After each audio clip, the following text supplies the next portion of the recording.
Assalamualaikum warahmatullahi wabarakatuh. Selamat sore semuanya. Jadi, di pertemuan kali ini, saya dan kelompok akan mempresentasikan hasil diskusi kami tentang aplikasi kasus 1 dan 2 terkait dengan materi bab 17 menjadi pemimpin yang efektif.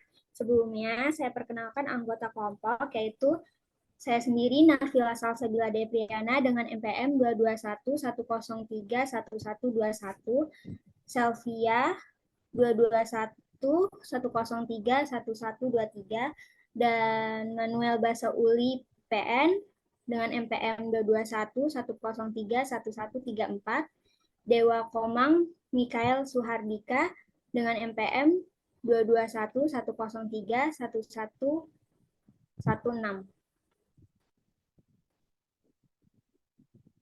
Oke, selanjutnya di sini saya sendiri akan membacakan aplikasi kasus 1.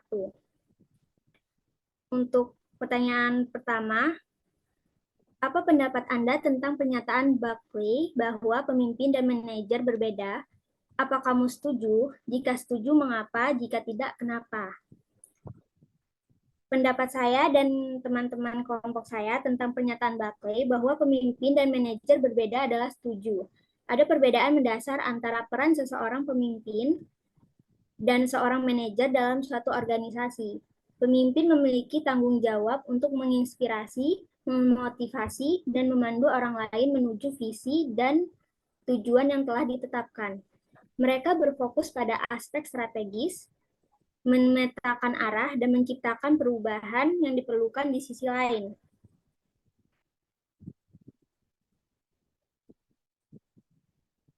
Di sisi lain, manajer lebih fokus pada tugas-tugas operasional dan mengelola sumber daya yang ada.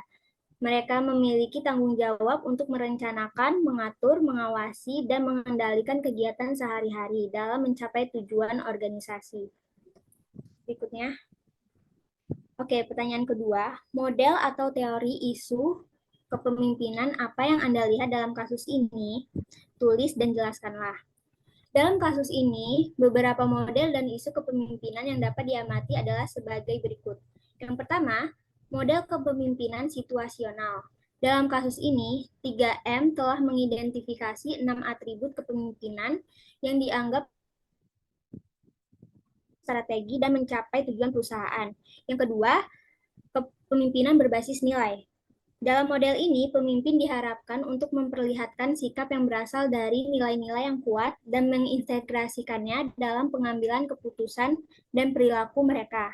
Yang ketiga, pembelajaran melalui kegagalan. Model ini menekankan pentingnya pemimpin belajar dari kesalahan mereka, mengadaptasi strategi baru, dan memperkuat diri untuk menghadapi tantangan di masa depan. Yang keempat, pengembangan pemimpin internal. Dalam model ini, organisasi berinvestasi dalam pengembangan karyawan yang memiliki potensi kepemimpinan untuk memenuhi kebutuhan masa depan dan mendorong pertumbuhan perusahaan. Yang kelima, dalam model ini, pemimpin menciptakan lingkungan kerja yang saling mendukung dan memungkinkan kontribusi yang kuat dari individu yang memiliki keahlian yang berbeda. Selanjutnya akan dilanjutkan oleh teman saya.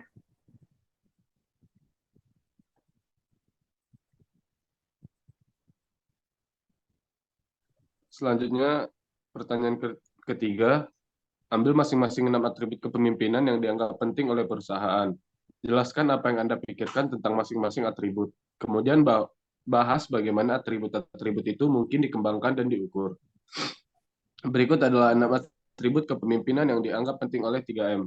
1. Memetakan arah.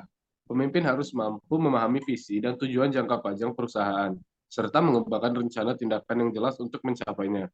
Kedua, memberikan energi dan menginspirasi orang lain. Pemimpin harus memiliki keterampilan interpersonal yang kuat dan mampu menggerakkan orang lain untuk mencapai tujuan bersama. Ketiga, menunjukkan etika, integritas, dan kepatuhan. Pemimpin harus mempraktikkan nilai-nilai etis dan integritas dalam setiap tindakan dan keputusan mereka. Mereka juga harus mematuhi aturan dan peraturan yang berlaku. 4. Mencapai hasil. Pemimpin harus mampu mencapai hasil yang diinginkan dan memastikan bahwa tujuan perusahaan tercapai dalam waktu yang ditentukan. Kelima, meningkatkan standar. Pemimpin harus memperhatikan kualitas pekerjaan dan memastikan bahwa standar perusahaan selalu ditingkatkan. Dan yang keenam, berinovasi secara cerdas. Pemimpin harus mampu berinovasi dan menciptakan solusi baru untuk masalah lama atau baru. Next. Untuk mengembangkan atribut-atribut kepemimpinan ini, 3M dapat melakukan beberapa langkah. Yang pertama, pelatihan dan pengembangan. Menyediakan program pelatihan dan pengembangan yang berfokus pada pengembangan keterampilan kepemimpinan yang spesifik. Ini dapat mencakup pelatihan komunikasi, kepemimpinan tim, pengambilan keputusan, dan pengambilan strategis. Yang kedua, mentoring dan pembinaan. Menyediakan mentor atau pembina yang berpengalaman untuk pemimpin yang sedang berkembang. Mentor dapat membimbing mereka dalam memahami dan mengatasi tantangan kepemimpinan, memberikan umpan balik yang berharga, dan membantu mereka mengembangkan kemampuan kepemimpinan yang diperlukan. Dan yang ketiga, tugas dan tanggung jawab yang menantang. Memberikan pemimpin yang sedang berkembang tanggung jawab yang lebih besar, dan tugas yang menantang untuk membantu mereka mengembangkan keterampilan kepemimpinan. Next. Dan soal yang selanjutnya, apa hal ini mengajarkan Anda tentang kepemimpinan? Secara keseluruhan, kasus ini mengajarkan bahwa kepemimpinan merupakan kombinasi keterampilan dan atribut yang dapat dikembangkan. Program kepemimpinan yang efektif dengan fokus pada pengembangan atribut yang penting dan pengukuran yang tepat dapat membantu organisasi menciptakan dan mempertahankan pemimpin yang berkualitas untuk menghadapi tantangan masa depan. Selanjutnya akan dilanjutkan oleh rekan saya. Kaitan dengan bab 17. Dalam menjalankan peran sebagai pemimpin efektif, penting untuk diingat bahwa tujuan utama Anda adalah membantu anggota tim Anda tumbuh dan berkembang sebagai pemimpin yang juga efektif. Melalui penerapan prinsip-prinsip ini, Anda dapat menciptakan lingkungan yang mendukung dan memfasilitasi perkembangan kepemimpinan yang positif bagi anggota tim Anda. Selanjutnya, aplikasi kasus kedua.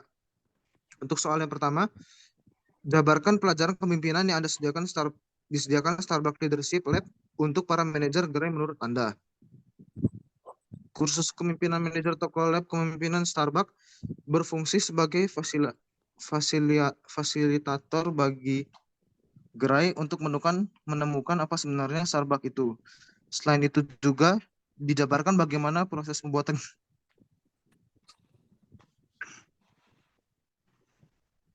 kopi sehingga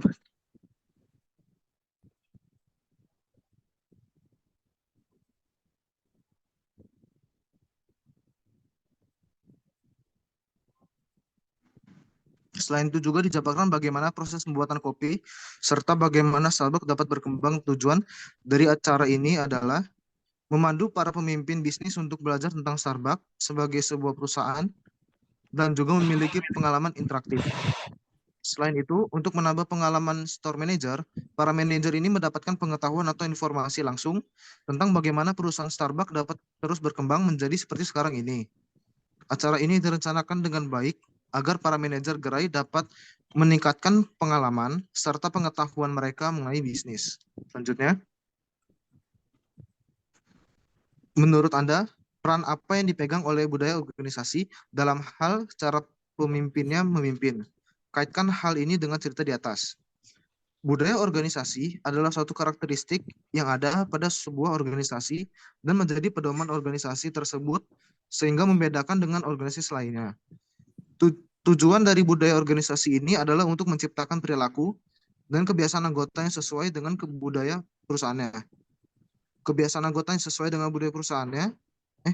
Metode yang digunakan oleh manajer Starbucks adalah memberikan pengalaman kerja kepada manajer toko, pengembangan Starbucks, dan sebagainya. Sehingga mereka dapat menerapkan pengalaman itu di toko mereka sendiri. Hal ini memungkinkan setiap anggota organisasi untuk memahami nilai yang ada dan bagaimana seharusnya berperilaku yang baik dalam berinteraksi dengan sesama. Selanjutnya akan dijelaskan oleh teman saya. Baik, selanjutnya dengan menggunakan teori perilaku sebagai pedoman, menurut Anda, hal apa yang lebih penting bagi seorang manajer gerai Starbucks? Fokus pada tugas, fokus pada karyawan, atau keduanya? Jelaskanlah. Menurut kelompok kami percaya bahwa harus berfokus pada keduanya. Karena tugas manajer sejatinya adalah mempromosikan, mengarahkan, dan mengatur segala sesuatu yang ada di perusahaan untuk mencapai tujuan perusahaan. Selain itu, perusahaan juga memiliki unsur lain, yaitu karyawan yang mudah mencapai tujuannya dengan kinerja yang baik. Di lokasi Starbucks, karyawan dan manajer memegang peran penting karena itu mereka merupakan satu kesatuan yang tidak dapat terpisahkan. Tanpa keduanya, perusahaan tidak dapat berkembang dan berfungsi dengan baik.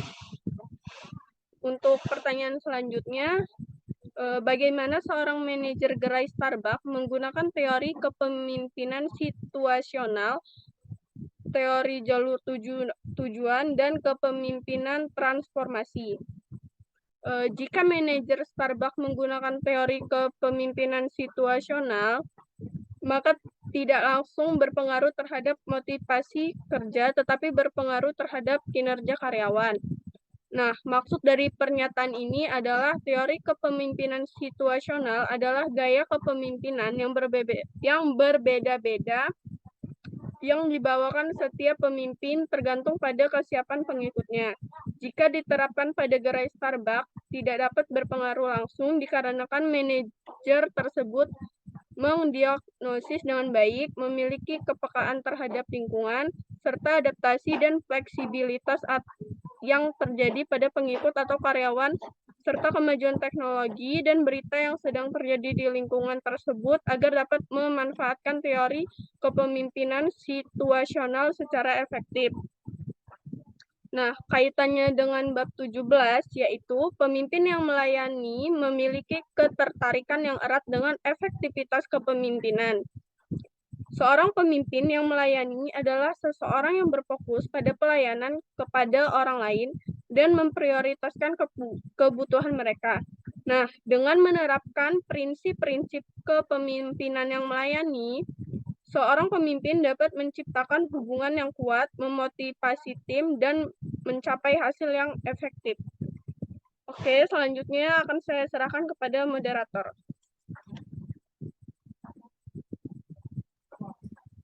Oke, itu presentasi dari kelompok kami. Kurang lebihnya saya mohon maaf dan terima kasih.